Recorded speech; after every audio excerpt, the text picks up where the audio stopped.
When you've never been outside. When you've never been outside. When you've never been outside. When you've never been outside. When you've never been outside. When you've never been outside.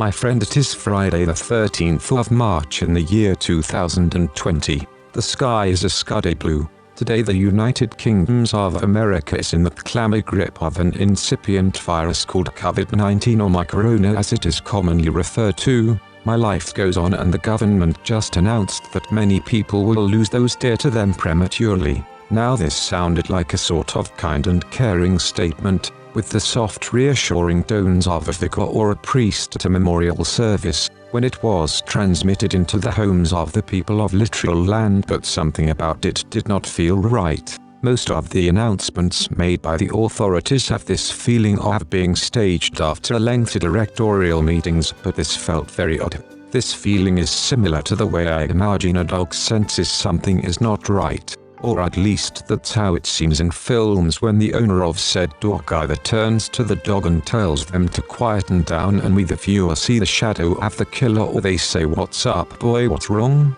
just before the axe splits their head asunder. I'm not saying that there aren't many things about living in literal land that make me feel uneasy, but this statement did not feel right at all. It had the feeling of us covering about it. That is, being seen to do something about something when you are not doing anything to actually help, but no one can complain because you are doing something. It also felt like a bit of an attempt to channel what people in literal land know as a Churchillian spirit, which is the spirit named after the ghost of a once famous leader of literal land who was inspiring during a time of a national crisis called the Second World War, when people fought for the right to measure time in seconds rather than revert to sundials and bell ringing as the nasties had wanted us to do in the middle of the last century.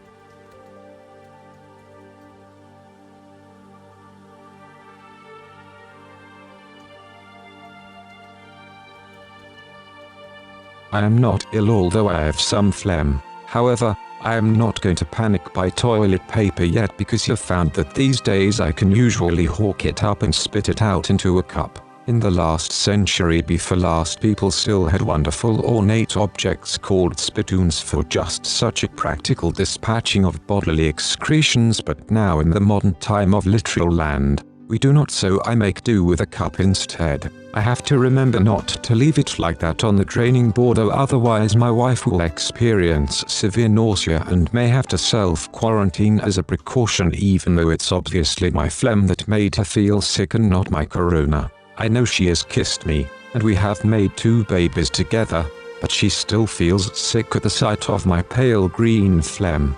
I mention the color because I am one of the few people who consider themselves rational in literal land, who have some kind of belief in the effectiveness of homeopathic remedies. With homeopathy, the color of your phlegm can tell you a lot about which particular remedy will be effective. I remember my school science teacher N.T. Haley telling the class about when he contracted tuberculosis and he failed to check his phlegm and ended up throwing away the tissue containing the lump of TB, and if he had checked it, they might have been able to save him.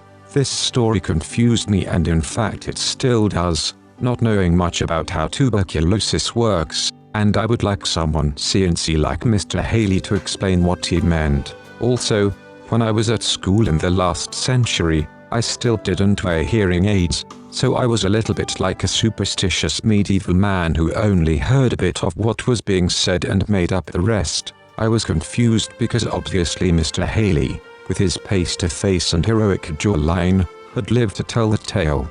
This remains the only part of this science lessons that I remember. Science is the first illuminated letter of what the authorities of literal land call STEM. STEM stands for science, technology, engineering and maths. This way of making words from the first letter of several words is called an acronym. Acronyms are a useful way of remembering things, or at least they were until the authorities introduced Googling things and allowed people to forget how to remember things. So now acronyms are mainly useful as a way of people for coming up with dynamic sounding words for projects so that people hearing them believe they know what they are doing. Having created a pedagogic acronym myself at the end of the last century, I know that what we assume are rational decisions are shaped by the desire to create a satisfying sounding word for the acronym.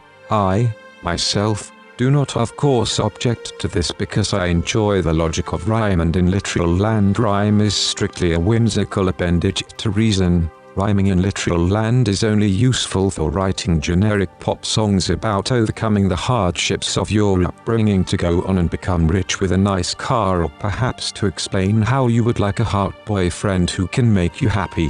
Science, technology, engineering and maths are nothing to do with rhyming in literal land. I have to admit that this is a very effective acronym because it promotes the sense that these subjects are a fundamental essence to the effective development of human capabilities. It's the essence, like a stem cell, that can grow new life through scientific empowerment. Some people in literal land who like to try on the idea of the vestige of being subversive have suggested that this acronym be made into STEAM. This is curious because steampunk is a form of rebellion authorized by the government of literal land because it harnesses the nostalgia for the century before the last century, when literal land was a powerful industrial empire. Steampunk gives people a cozy feeling of being a fantasy rebel. The A of the word STEAM comes from adding the word art to the acronym. Here we have the idea that art is literally an appendage to the really real world of science. Welcome to literal land. We have science people on the television talking about how we need to flatten the spike in the graph of the virus. This means the sudden increase in actual people dying from effects of the virus on breathing. So science people are not permitted to suggest what we actually do to flatten the spike in the graph, and it is left to our leader to suggest that we prepare ourselves for losing those dear to us prematurely.